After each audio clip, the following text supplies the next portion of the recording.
So a few years back, I had a close friend of mine died. Now, this is someone I've known for a very long time. We've done a lot of business together. And I used to go by his shop, and we have these long conversation, philosophical, personal, business conversation. And I always noticed that he was drinking. And he always offered me a drink, but I'm not a drinker, so I didn't drink. But he drank. And his drink of choice was not Coca-Cola or orange juice or Pepsi or one of them places. It was vodka.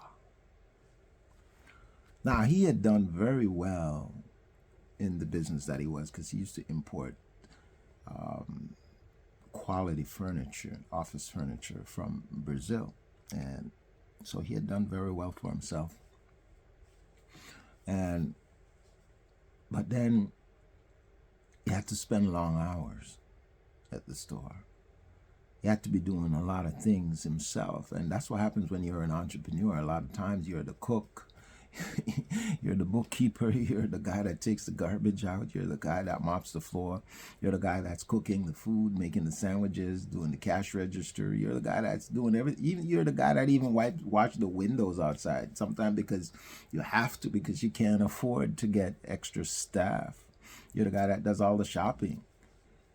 Anyways, so he was doing a lot of that stuff himself. And then he ran into some problems with the wife. His relationship ran into problems, deteriorated to the point where it became violent, and he was restricted. Couldn't go back to the house. And so he started basically living in the shop. Now, this is not just a shop. This is a storefront showroom with high-end furniture. Probably, I don't know, 5, 6, 7, 10,000 square feet. And he was there all the time. I remember getting a phone call from him one night at 3 o'clock in the morning. And he was just crying. My phone rang, and it was him, and he was just crying. And he was going on, the wife who won't allow him to come and see the kids. He can't go back to the house on the hill, and the helicopter was there, and he was just floundering out there when she was basically was losing everything. And he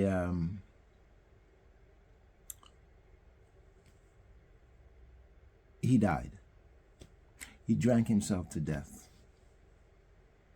And I started to think about what is it that was happening there, the dynamics of that whole situation. And I realized that it isn't because the woman left him, or the wife left him, and the marriage broke up.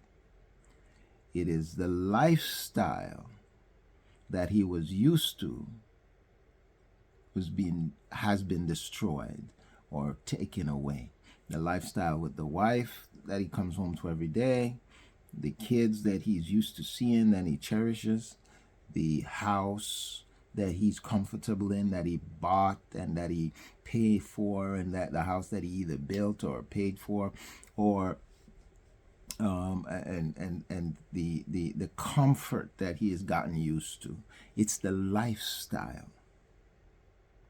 If your relationship falls in problems and you can keep the lifestyle that you were used to, you can come out on the other end of this thing okay.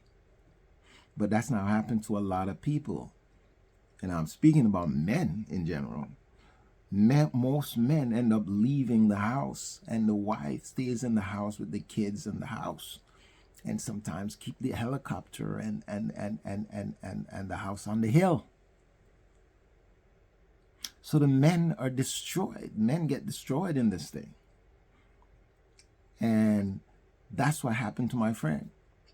The lifestyle that he was used to was taken away, and that destroyed him. And a lot of people don't have the mental or emotional, spiritual energy to rebuild, to press that reset button. And as a matter of fact, go one step further, a lot of men end up in prison. Some men kill themselves. And that's the easy way out for him. But a lot of men end up in prison because of violence, the emotional reaction that leads to physical violence cause them to lose even further. They lose their entire livelihood, their physical freedom, they lose their financial security, they lose their family security, and so they end up broken. And so that's what happened, my friend. So I'm saying to you is that it's not the woman that the man is losing, or it's the lifestyle, the overall lifestyle that he was trying to create. And that's what happens to people when you lose the lifestyle that you created. It's almost like death.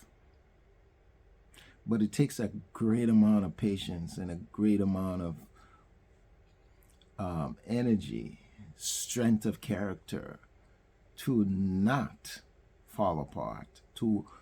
And even if you fall apart, you can then come back. You can press that reset button and do it again. You know, we know the stories where the man has $500 million and he loses half and he still has $250 billion or whatever, $150,000. But suppose that you don't have much. 50% of nothing is nothing. Still nothing. And then you lose that nothing. It's tragic. But it's the lifestyle. It's the lifestyle that we lose. That's what causes us to fall apart.